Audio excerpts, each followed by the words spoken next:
Conhecendo a palavra para sermos transformados pelo poder de Deus. E hoje lendo em Colossenses, o capítulo 1, o versículo 10.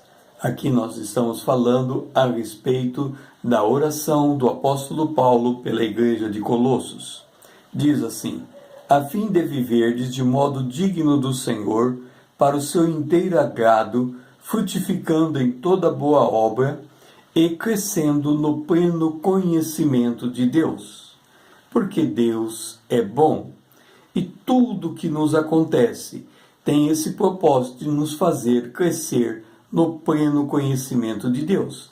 Aliás, a vida eterna é esta, que conheça a Deus e aquele a quem Ele enviou.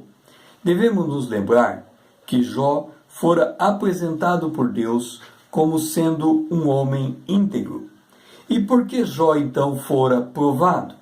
Porque a sua integridade, mesmo sendo exercida por dom de Deus, se enraizara em sua autoconfiança.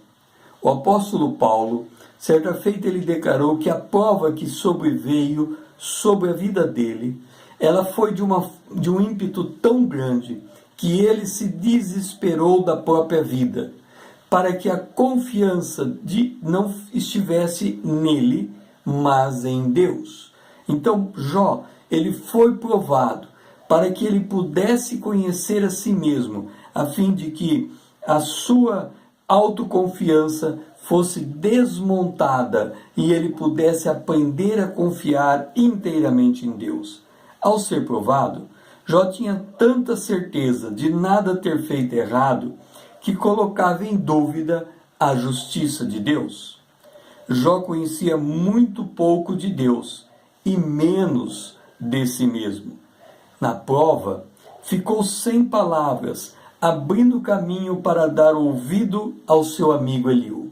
Quando nós somos provados, nós colocamos para fora aquilo que está no profundo do nosso coração, e muitas vezes aquilo que nós falamos, aquilo que nós pensamos, nós descobrimos envergonhados que não é aquilo que gostaríamos que fosse na presença de Deus. Eliú lhe disse, em Jó, capítulo 36, o versículo 2, mais um pouco de paciência, Jó, e te mostrarei que ainda tenho argumentos a favor de Deus. Jó ouviu, ele deu razão a Eliú e ficou pronto para ouvir a palavra de Deus. Então, nós lemos, depois disso, isto é, depois de Jó ter se disposto a ouvir a Deus, o Senhor, no meio de um redemoinho, falou com Jó. Preste atenção nisso. No meio de um redemoinho, Deus falou com Jó. Vamos ouvir essa mesma colocação feita pelo profeta Naum. Em Naum, capítulo 1, versículo 3. O Senhor é tardio em irar-se, mas grande em poder, e jamais inocente o culpado. O Senhor tem o seu caminho na tormenta e na tempestade, e as nuvens são o pó dos seus pés. Veja só, nós podemos comparar a vida de Jó semelhante a um barco dentro do mar, açoitado pelos ventos, sem saber para que lado ele está indo.